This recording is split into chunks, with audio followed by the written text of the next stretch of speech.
네, 토마토 모닝 빅데이터 시간입니다.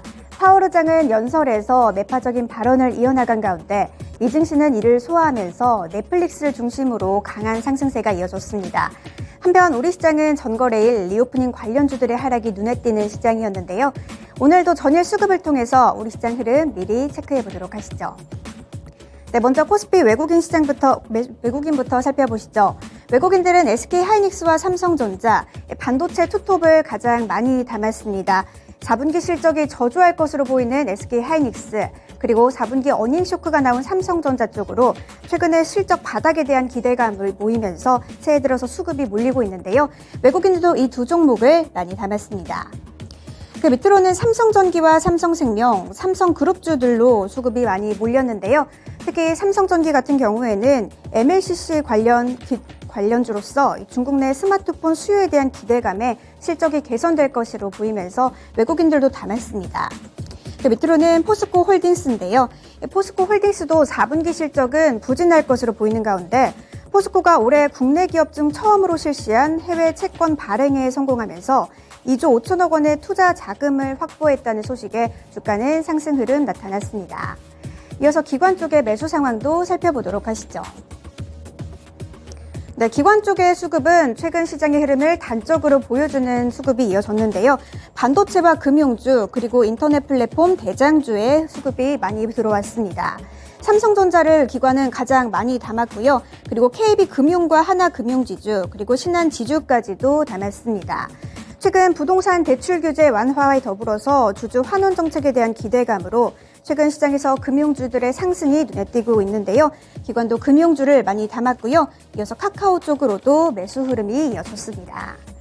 이어서 코스피 시장 매도 상황도 함께 살펴보시죠. 네, 코스피 시장에서 외국인들은 포스코 케미칼을 가장 많이 팔았습니다. 어제 시장에서는 테슬라의 급등세에 2차전지 관련주들이 상승했지만 포스코 케미칼은 외국인과 기관이 동반으로 매도하면서 어제 시장에서는 약세 흐름이 나타났습니다. 그 밑으로는 네이버 쪽으로도 외국인들의 매도 물량이 출회됐고요. SK텔레콤 쪽으로도 매도 물량을 내놨습니다.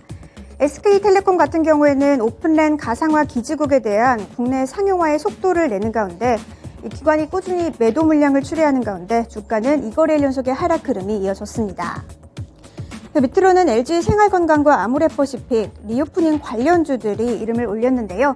어제 시장에서 중국이 한국인을 대상으로 단기 비자 발급을 중단한다고 밝히면서 리오프닝 관련주들의 약세가 눈에 띄었습니다. 이어서 기관 쪽의 매도 상황도 함께 살펴보도록 하시죠. 네, 기관 쪽에서는 SK이노베이션을 가장 많이 팔았는데요. SK온이 미국 포드 자동차와 추진하던 튀르키예 배터리 합작 공장 설립이 무산됐다는 소식에 기관이 매도 물량을 출회하면서 하락으로 마감했습니다. 그 밑으로는 삼성바이오로직스인데요. 삼성바이오로직스는 바이오시밀러와 항체 치료제 등의 성장 기대감은 있지만 실적에 대한 우려감 때문인지 어제 시장에서는 하락으로 마감했습니다. 삼성생명은 외국인들은 담았지만 기관은 매도하는 모습 나타났고요. 이어서 CJ제일제당과 호텔신라 쪽으로도 매도 물량이 출회됐습니다. 호텔신라 같은 경우에는 어제 시장에서 리오프닝 관련주들이 약세를 보인 가운데 호텔신라도 마찬가지로 기관의 매도 물량이 출회됐네요. 이어서 코스피 시장의 특징주 함께 살펴보도록 하겠습니다. 코스피 특징주는 리오프닝 관련주인데요. 한국이 중국발 입국자에 대해서 단기 발급 비자를 중단하는 등 방역을 강화하자 중국 측에서도 반발하면서 마찬가지로 한국인을 대상으로 단기 비자 발급을 중단한다고 밝혔습니다. 그간 중국의 방역 완화 기대감에 강세를 보이던 중국 소비 관련주들이 이에 어제 시장에서는 급락을 했는데요. 여기에는 화장품 관련주들을 포함해서 여행 관련주 또 면세 관련주들까지도 약세 흐름이 이어지는 모습이었습니다.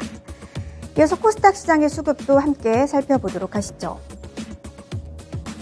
네, 코스닥 시장에서 외국인들은 아프리카 TV를 가장 많이 담았습니다. 이 게임 생중계 시장에서 최대 경쟁자로 꼽히는 트위치가 한국 사업을 축소할 것이라는 기대감에 외국인들이 아프리카 TV를 많이 담았습니다. 그리고 밑으로는 콘텐츠 관련주 스튜디오 드래곤 그리고 리노공업도 이름을 올렸는데요. 외국인들은 담았지만 기관은 팔면서 어제 시장에서는 약세로 마감을 했습니다. 이어서 리오프닝 관련주, 그중에서도 카지노 관련주로 꼽히는 파라다이스도 이름을 올렸고요. 그리고 JYP 엔터테인먼트도 이 두 종목 모두 다 외국인들이 담았지만 기관이 팔면서 어제 시장에서는 약세로 마감을 했습니다. 이어서 기관 쪽의 상황도 살펴보시죠. 네, 기관 쪽에서는 5G 관련주 HFR을 가장 많이 담았습니다. 최근 주가가 하락 추세에 있는 HFR은 어제 시장에서는 기관의 매수세가 들어오면서 약간의 반등 흐름이 나타났고요. 밑으로는 인공지능 관련주 솔트룩스도 이름을 올렸습니다. 마이크로소프트가 오픈 AI에 투자한다는 소식에 어제 시장에서 솔트룩스 강세를 보였습니다. 그 밑으로는 반도체 관련주 오픈 엣지 테크놀로지인데요. 중국 소재 반도체 기업과 5억 원대 계약 체결 소식에 어제 시장에서는 주가 5% 이상의 강세 흐름이 나타났고요. 밑으로는 히림도 이름을 올렸습니다. 히림 같은 경우에는 두바이 개발 추진 소식에 최근 주가가 가파르게 오르고 있는데요. 주가는 6거래일 연속의 강세 흐름 이어지고 있습니다. 이어서 펜트론까지도 기관이 담는 모습이었습니다. 이어서 코스닥 시장의 매도 상황도 함께 살펴보시죠. 코스닥 시장에서 외국인들은 2차전지 LNF를 가장 많이 팔았습니다. 그 밑으로는 임플란트 관련주죠. 오스템 임플란트 쪽으로도 매도 물량이 출회됐는데요. 최근 집단 소송 리스크에 더해서 행동주의 펀드들과의 경영권 분쟁이 예고된 오스템 임플란트 쪽으로는 외국인과 기관의 동반 매도세가 나오면서 주가는 하락으로 마감했습니다. 그 밑으로는 바이오 관련주 ST팜 그리고 알테오젠, ABL 바이오까지도 외국인들이 매도하는 흐름 나타났습니다. 이어서 기관 쪽의 매도 상황도 함께 살펴보시죠. 기관도 마찬가지로 제약 바이오주 셀트리온 헬스케어 쪽으로 매도 물량이 많이 나왔는데요. 램시마에 대한 기대감이 있지만 최근 매도 물량이 많이 출회되는 가운데 어제 시장에서 셀트리온 헬스케어는 하락으로 마감했습니다. 이어서 엔터 관련주 JYP 엔터테인먼트 그리고 YG 엔터테인먼트 쪽으로도 기관의 매도 물량이 많이 출회됐고요. 2차전지 에코프로비엠 그리고 게임 관련주 카카오 게임즈로도 코스닥 시장에서 기관의 매도 물량이 많이 출회됐습니다. 이어서 코스닥 시장의 특징주도 함께 살펴보겠습니다. 코스닥 시장 특징주는 솔트룩스인데요. 마이크로소프트가 최근 화제가 되고 있는 인공지능 챗봇, 일명 챗GPT를 개발한 오픈 AI에 대해서 100억 달러의 투자를 고려 중인 것으로 알려지면서 어제 시장에서 오픈 AI와 관련된 인공지능 기업들의 주가가 급등했습니다. 여기에 더해서 솔트룩스는 자회사 플루닛의 AI 관련 업무 협약에 대한 모멘텀까지 더해지면서 어제 시장에서 강세를 보였습니다.